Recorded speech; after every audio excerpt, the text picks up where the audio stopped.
자, 안녕하세요. 판소리는 어떤 예술인가? 그 세 번째 시간, 판소리는 성음노름이다 라는 주제로 이 시간 말씀드리도록 하겠습니다. 자, 오른쪽에 사진이 하나 있는데 이게 정응민이라고 하는 소리꾼입니다. 해방 전에서부터 후에까지 살았던 분인데요. 이분이 이제 이런 성음노름이다라고 하는 주장을 많이 했어요. 소리도 그렇게 했고, 그래서 사진을 올려놨습니다. 자, 판소리는 성음 노름이다. 그러면 성음이 뭐냐? 성음 노름이란 게 뭐냐? 그러면 성음의 미감을 즐기는 예술이다. 그런 뜻이에요. 성음의 아름다움을 즐기는 예술이다. 그러면 성음은 뭐냐? 그러면 성음에는 청과 좁은 음이여 성음과 목이 있다. 그것입니다. 이 시간에는 이것에 관해서 말씀드리도록 하겠습니다. 자, 청이라고 하는 것은 음의 높이를 말하는 것입니다. 그래서 이걸 이제 음의 높이를 판소리에서는 여러 가지로 얘기해요. 그래서 최상성, 중상성, 상성, 평성, 하성, 중하성, 최하성 이렇게 7가지로 그 가운데가 뭐예요?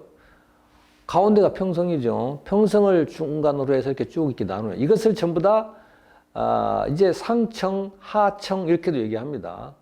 최상청. 이렇게 청이란 말을 써요. 청을. 그리고 이제 상성, 평성, 하성, 중하성 이런 것들을 갖다가 이런 것을 청이다. 그렇게 얘기하는 거예요. 음의 높이를 말하는 것이다. 그러면 중상성, 상성, 평성, 하성, 중하성 이렇게 있으면 그게 어느 정도의 높이를 가지고 있는 거냐. 물리적으로 말하면 주파수가 어디에서 어디까지를 최상성이라고 하고 어디에서 어디까지는 중상성이라고 하느냐. 그게 있느냐? 없어요. 없고 그냥 주관적으로 사람이 듣고 이건 그냥 높은 소리야. 최상성이라고 하고 이건 중간 소리에 평성 이렇게 얘기하고 하는 것입니다. 주관적인 부분이다. 그러면 주관적인 그 부분인데 용어를 뭐하러 하느냐. 사실 아무리 주관적이라 하더라도 이런 게 있어야 판소리에 대해서 뭐라고 얘기를 할 거 아니에요. 그러니까 그 사람 소리 이 부분은 상청으로 하는 거야. 여기는 하청으로 하는 거야. 그 사람은 상청을 이런 식으로 얘기를 할 수 있잖아요. 그래서 이런 용어가 있는 것입니다. 자, 음역은 이제 소리를 낼 수 있는 낮은 음에서 높은 음까지 범위를 음역이다 그러죠. 그러면 성대가 좋은 인류 창자의 경우에 2옥타브 반 정도 낸다고 그럽니다. 어떤 사람은 판소리는 혼자 다 하기 때문에 판소리처럼 음역이 넓은 게 없다. 세계에서 제일이다. 이렇게 좀 얘기하는데 그것은 판소리를 사랑하는 마음 때문에 그렇게 하시는 것은 이해하겠으나 사실과는 맞지 않습니다. 소프라노의 경우에 서양음악, 소프라노의 경우에 좋은 소프라노는 한 2옥타브 반 정도의 소리를 낸다고 합니다. 더 낼 수도 있죠. 그러니까 기량이 훌륭한 음악가는 판소리 명창이 됐건 서양음악의 소프라노가 됐건 결국 그 같은 음역의 소리를 낼 수 있는 거죠. 자, 여기 지금 높은 소리, 중간, 낮은 소리 3가지로 나누었는데 이렇게 7개로 하면 구분이 불가능하니까 중간, 높은, 낮은 소리 이렇게 3가지로 이렇게 볼 수도 있다는 것입니다. 그러니까 성음은 첫 번째는 청이고 청은 이렇게 음의 높이다 말하는 것이다. 그것이죠. 그 다음에 두 번째로 성음에서 말하는 두 번째 의미는 뭐냐면 그냥 성음, 좁은 음의 성음이에요. 좁은 음의 성음. 좁은 음의 성음은 음질, 곧 소리의 특질을 가리키는 것입니다. 그 음질을 어떻게 결정되느냐? 그러면 음질은 비브라토.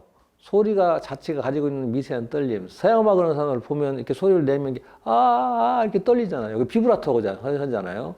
그런 거. 그 다음에 성대 움직임. 성대가 어떻게 움직이느냐. 공명기관. 소리는 성대에서 나지만 이걸 이제 입이나 코나 이런 데서 이걸 울리잖아요. 그걸 이제 어떻게 울리느냐에 따라서 소리가 달라지죠. 소리 색깔이 달라져요. 할 수도 있고, 오 할 수도 있고, 그렇죠. 그래서 이게 달라져요. 이것을 이제 이런 것들에 의해서 종합적으로 나타나는 것이 음질이다. 그러면 구별이 가능하냐?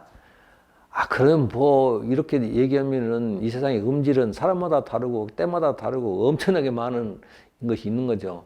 자, 그런데 판소리에서 의미가 있고, 그 다음에 구별이 가능한 성음은 떡목과 수리성과 천구성, 양성 그렇다. 그것입니다. 자, 일단 판소리에서 일단 기본적인 소리는 목 쉰 소리입니다. 목이 쉰 소리죠. 그래서 여러분들도 이렇게 소리꾼 만나보면 목이 쉰 소리가 나오는 걸 알 수 있을 거예요. 그래서 그건 이제 그걸 수리성이라고 합니다. 그런데 어떤 소리꾼은 같은 목이 쉰 줄 알았는데 아주 맑은 목소리인 사람도 있어요. 그렇게 내는 소리를 천구성이다. 그렇게 얘기합니다. 그럼 아주 맑으면 어떠냐? 아주 맑은 소리는 양성이다. 그렇게 얘기합니다. 양성. 그러면 거칠은데 너무너무 거칠어가지고 막 소리가 고음 낼 때 뚝뚝뚝 끊어지고 소리도 안 나. 그런 떡목이라고 합니다. 떡목과 양성은 가치가 없죠. 그리고 수리성과 천구성은 가치 있는 성음이다.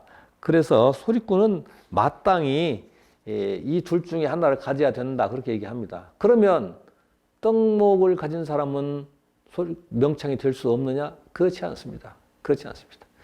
떡목을 가진 사람은 이제 일제강점기에 아까 사진에서 보았던 정정열 같은 사람이 있어요. 그런 사람은 떡목이라고 그럽니다. 명창이에요. 해방 이후에 박봉술이라고 하는 사람도 아태 명창이에요. 고음이 안 나요. 왜 명창이냐? 그 판소리에서는 소리가 안 나서 그냥 이렇게 손을 번쩍 들고 그렇게 지나가도 거기에 그냥 소리가 있겠거니 그렇게 이해를 합니다. 가령 한국화를 보면은 산이 있고 뭐 이렇게 있는데 저 위에는 아무것도 없고 하얗게 돼 있잖아요. 산 골짜기에 하얗게 돼 있어 아무것도 없어. 그럼 아무것도 없는 거냐? 거기 안개가 있는 거야. 저 하얀 것은 하늘의 구름이야. 이렇게 이해를 하고 보잖아요. 똑같아요. 그래서 떡목을 가진 사람도 명창이 될 수 있고 그렇습니다. 그러면 양성은 양성은 좀 안 됩니다. 왜냐하면 수련을 덜 했다고 하기 때문에 양성은 좀 어려우나 떡목을 가진 사람, 명창 되는 사람 많이 있다. 그것입니다. 자, 그 다음에 판소리에서는 천구성을 제일로 치는데요. 천구성, 맑은 소리죠. 목신 소리인데도 비교적 맑은 소리. 그런데 그 중에서 애원성이 있어야 된다. 슬픈 소리가 있어야 된다. 소리를 들으면 슬픈 느낌이 나야 된다는 것입니다. 이걸로 제일 유명한 사람이 박초월이라는 사람이고 지금 어느 사진에 나와 있죠. 그런데 이제 그 천구성은 애원 슬픈 소리. 그다음에 수리성은 좀 거친 소리라고 했잖아요. 이 최고는 철성이다 그럽니다. 철성. 철성은 뭐냐면 쇠처럼 단단한 소리다 그렇게 얘기하고요. 또 여자 소리 같으면은 서슬이 있어야 된다 그렇게 얘기합니다. 서슬이란 말은 뭐 날카로운 기세를 말하는 건데요. 소리에 막 나온 날카로운 기세가 있어야 된다는 거예요. 막 굉장히 무슨 폭압에 저항하는 듯한 느낌이 있어야 된다. 그렇게 얘기를 합니다. 그리고 이제 그러면 한번 여기서 소리를 한번 또 들어보겠습니다. 그 흥보씨로 말하면 강남까지 유명한 분이로구나. 그 참 과연 참 드문 분이로구나. 내 흥보씨 은혜를 갚으라면 명촌에 나갈 적에 보험비를 하나 박씨를 물다 주면 네 은혜를 갚느니라. 어느 또 삼등이 지나가고 춘삼월이 방장하니 하루는 흥보 제비가 봉표 박씨를 물고 나오는데 노정기로 나오는데 이리저리 돌아다니면서 좋은 경치만 찾아다니면서 귀광하고 자진모로 나오겠다. 흥보제비가 나온다. 흥보제비가 나와 흥을 만차고 백군 부럽시고 그 중에도 우셔를 높이다. 두루 살펴보니 이건 지금 강도근 명창의 소리인데요. 이 소리를 철성이다 그렇게 얘기합니다. 거칠긴 한데 단단한 느낌. 그러니까 수리성 중에서 수련을 많이 해서 최고 경지에 이르면 이런 철성이 된다 그렇게 얘기하고 있습니다. 자, 그리고 그 다음에 거칠고 쉰 목소리 그리고 슬픔에 깃든 목소리의 미학, 이것이 바로 판소리만의 고유한 미학입니다. 그러니까 뭐 슬픔이 깃든 슬픈 소리, 그건 뭐 다른 민족에게도 해당된다고 할 수 있는데 거칠고 쉰 목소리를 아름답다고 하는 건 좀 특이하죠. 물론 뭐 서양의 팝에도 거친 목소리, 쉰 목소리로 노래 부르는 사람이 있지만 그건 예외적인 경우죠. 근데 판소리는 일반적으로 쉰 목소리를 한다는 것, 그것이 좀 특이하고 이게 판소리만의 고유한 미학이다. 그렇게 얘기할 수가 있겠습니다. 자, 그러면 어떻게 해서 쉰소리가 나느냐, 그걸 잠깐 말씀드리도록 하겠습니다. 이게 지금 판소리의 성대인데요. 서양성악가 성대 보면 가운데 반듯하잖아요. 판소리 창자는 가운데가 이렇게 막히고 양옆에 트여 있고 이렇게 울퉁불퉁 오지 않습니까? 울퉁불퉁해서 소리를 낼 때 이게 성대가 딱 닫히지 않고 옆으로 바람이 셉니다. 그래서 바람이 새게 되면 나오는 소리가 바로 쉰소리다. 그렇게 얘기합니다. 저렇게 만드는 거예요. 저렇게 그냥 되겠어요? 저렇게 되려면 성대를 무리하게 사용하는 방법밖에 없습니다. 판소리 하는 사람은 성대를 무리하게 사용을 해서 이렇게 성대를 이렇게 병적인 상태로 만들어요. 잘못하면 그러면 영 소리가 안 나겠죠. 그러면 그냥 버리는 거고요. 또 잘했는데 다행히 목이 쉬었으면서도 괜찮아. 그러면 되는 거고. 그냥 복불복이라고 할 수 있는 그런 겁니다. 그러니까 어떤 사람은 저렇게 너무 열심히 하다가 목이 부러졌다고 그러는데 소리가 안 나요. 그럼 어떻게 해요? 그럼 북이나 쳐야죠. 그런 사람도 있습니다. 그 다음에 이제 발성할 때 왜 성대가 저렇게 자꾸 되느냐 그러면 밑에 보면 후두를 좁혀 발성한다. 왼쪽은 구멍이 뻥 뚫렸는데 오른쪽에 딱 막혔잖아요. 저렇게 하니까 성대에 무리가 가서 저렇게 상처가 생기고 굳어지고 그래서 저렇게 울퉁불퉁 된다는 것입니다. 자, 그 다음에 목이란 말이 있습니다. 목. 자, 목은 뭐냐면 발음기관을 다양하게 변화시키면서 내는 여러 가지 소리를 꺾고 떠는 방법. 그런데 이걸 말할 때는 이걸 이름을 비유적으로 써요. 저 밑에 보면 방울목, 너는 목, 줍는 목, 펴는 목, 감는 목, 이슬털이 목 이렇게 있는데 이게 뭔지 잘 몰라요. 근데 이제 예를 들자면 대상으로 이렇게 하잖아요. 이런 것을 목이라고 하는 것입니다. 이렇게 이렇게 것도 목이라고 그러는 거죠. 자, 그럼 그런 건 여러 가지 것이 있겠죠. 그런데 그 중에서 표정목, 표목이라고 하는 것이 있다. 그게 뭐냐면 개인 혹은 동일 여부에 속하는 집단이 가지고 있는 독특한 소리 변화 형태. 그러니까 임바울 같으면 이 대상으로 이렇게 불러요. 다른 사람은 그렇게 못해요. 그러니까 어디서 소리를 듣더라도 그게 딱 나오면 아 저게 임방울이구나 그렇게 알 수 있습니다.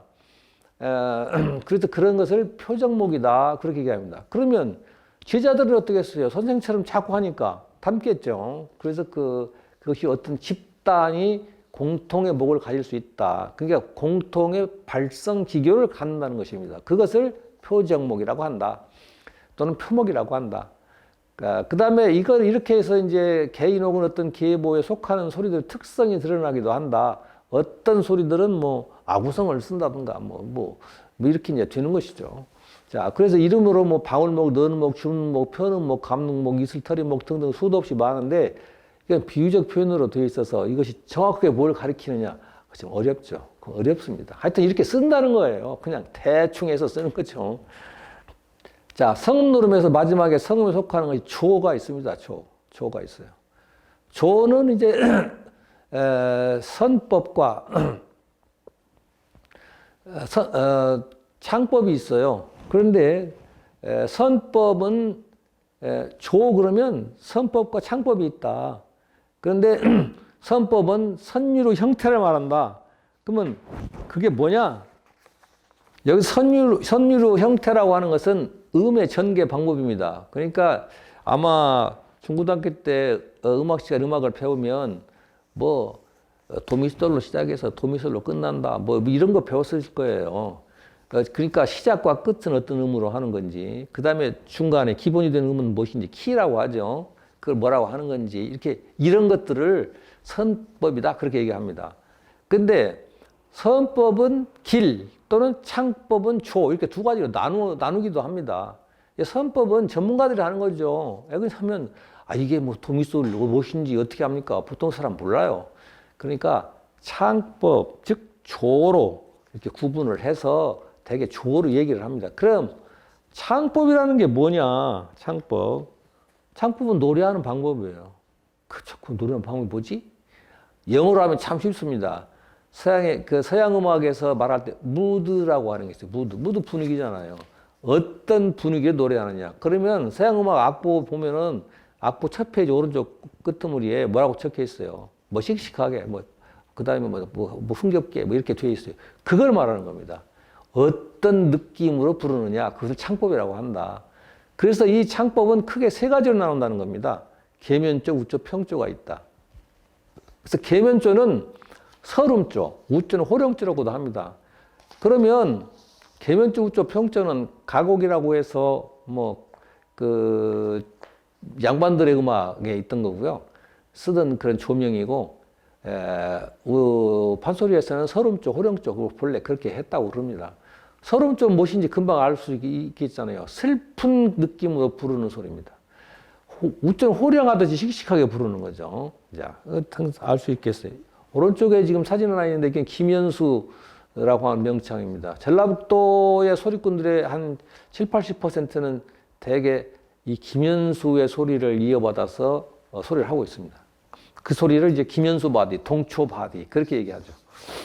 자, 그래서 그냥 김연수 사진 하나 그냥 놓았습니다. 자, 그러면 계면조는 뭐냐? 계면조. 전라도 향토 선율형이다. 그건 전라도의 민요의 선율형을 말하는 것이다. 그런 것입니다. 그래서 판소리에서 가장 기본이 되는 조라고 하고요. 전라도 민요가락을 판소리화한 것인데 슬프고 부드러운 느낌이고, 그러면 어디다 쓰느냐? 슬픈 장면이나 여자의 거동을 묘사하는 데 흔히 사용합니다. 여자한테는 우조가 없어요. 왜 그러냐면 남자가 씩씩하지 여자는 씩씩하면 안 되죠. 그러니까 그렇게 되어 있습니다. 그러면 여기 지금 이 사진이 창극에서 그 춘향이하고 이도령하고 이별하는데 춘향이가 지금 멀리 가는 이도령을 보고 울고 있는 장면입니다. 이렇게 슬플 때, 이럴 때 부른 이제 조가 계면조라는 거예요. 한번 들어보시죠.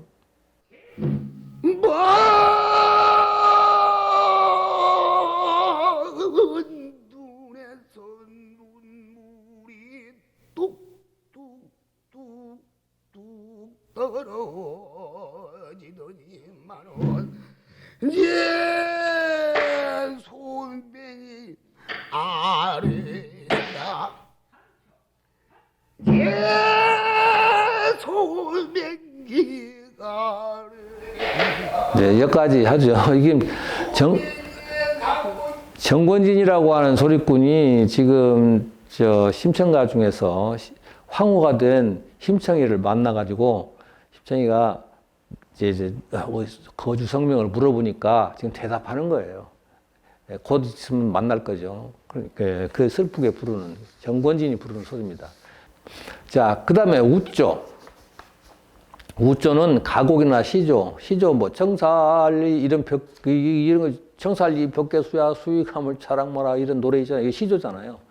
그럼 가곡은 뭐냐면 시조를 부르는 다른 방법이요. 다른 곡조로 부르는 걸 가곡이라고 하는 게 씩씩한 게 있습니다. 그 다음에 이걸 정악은 양반들의 음악인데요. 이것을 판소리한 거예요. 아, 양반들은 슬픈 일이 없잖아요. 씩씩하고. 슬픔은 극도로 철저하죠. 슬픔 막 표현 잘 안 해요.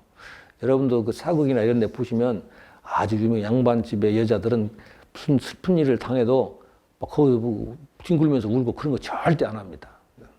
자, 도약 진행이 많으면 웅장하고 씩씩하다 그러는데 도약 진행이 많다는 것은 도약은 뭐냐면 낮은 소리에서 갑자기 높은 소리로 올라간다든가 높은 소리에서 갑자기 낮은 소리 떨어진다든가 이런 것입니다. 자, 이런 것을 도약 진행이라고 해요. 이제 웅장하고 씩씩하고 그 다음에 장엄한 장면, 남성다운 장면, 유유한 장면 등에 쓰는 조가 우조라는 겁니다.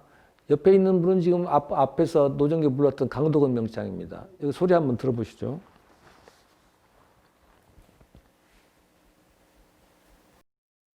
말이 맞지 못하야 이날 밤 삼경시에 바람이 차차 일어난다 뜻밭 광풍이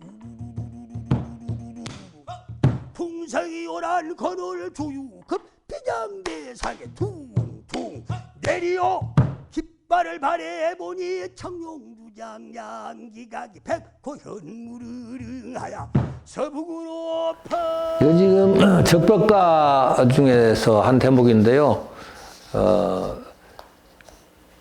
그 적벽가에는 장수들이 많이 나와가지고 막 싸움하잖아요. 그러면 장수들이 슬프면 되겠어요. 씩씩하게 하는 것입니다. 자, 그 다음에 넘겨보시죠. 평조라는 게 있어요. 이 평조는 가곡, 희조와 같은 정학을 판소리한 것인데요. 명랑하고 화창한 느낌, 기쁜 장면, 흥겨운 장면에 주로 사용하는 것인데, 씩씩하거나 슬프거나 그거 말고 그러지도 않은 것, 씩씩하지도 슬프지도 않은 것을 평조다 이렇게 생각하시면 되겠습니다. 한번 소리 들어보시죠. 죽장마이해 단표자로 천리강산 들어가니 폭포도 전기였고 이게 지금 죽장망해라고 하는 단가입니다. 단가는 그렇게 편안하게 부르는 거 이걸 평조라고 하는 것입니다. 그런데 뭐 이렇게 우쪽, 계면쪽, 평쪽 그러니까 그걸 어떻게 구분해? 그런데 아니 그 내용을 보면 알아요. 내용이 슬픈 내용이면 계면쪽이고요, 씩씩한 내용이면 그 우조입니다. 그러니까 막 이별한다든가 사람이 죽어서 뭐 그런다든가 그럼 이거 계면쪽구만 그러면 되고요. 싸움을 한다든가 가령 이몽룡이가 과거에 급조해서 남원에 돌아오면서 기분 좋게 남원에 이렇게 산천을 둘러본다든가 이건 씩씩하고 그렇게 생각하시면 됩니다. 이것도 저것도 아니면 평조다 그것이죠. 그 다음에 계면조와 우조 이 두 가지가 그러니까 대립적인 거예요. 가운데 평조는 이제 이것도 저것도 아닌 것 그렇게 얘기할 수 있는데 우리 민족의 감성의 양대 축이다. 계면조와 우조는. 그러면 계면조는 뭐냐? 서민적인 감성이다. 서민적 감성. 그래서 민요들은 대개가 다 슬픈 계면조로 되어 있어요. 전라도 민요는 뭐 100%는 아니라도 99%다 계면조입니다. 양반의 감성, 그게 바로 우조를 표현하는 것입니다. 우조와 평조죠. 그래서 계면조와 우조는 우리 민족의 감성 양대 축으로서 서민적 감성 대 양반적 감성의 대립으로 이해할 수가 있습니다. 그 다음에 여기 보면 슬픔과 기쁨을 거의 같은 방식으로 받아들이는 우리 민족의 정서 처리 방식을 반영한다 그런데 여기 보면 이게 무슨 말이냐면 기쁨을 표현할 때 그럼 뭘로 하느냐? 기쁨은 계면조로 합니다. 계면조로. 아주 신나는 데는 계면조로 불러요. 그러니까 왜 그러냐 그러면은 왜 아주 기쁜 데를 슬픔을 표현하는 계면조로 부르는 거냐? 그걸 지금 말씀드리는 겁니다. 슬픔과 기쁨을 거의 같은 방식으로 받아들인다. 그러니까 너무 기쁘면 운다는 거죠. 그러니까 어디 가서 막 1등 했어요. 울어요. 올림픽에서 금메달 따면 울잖아요.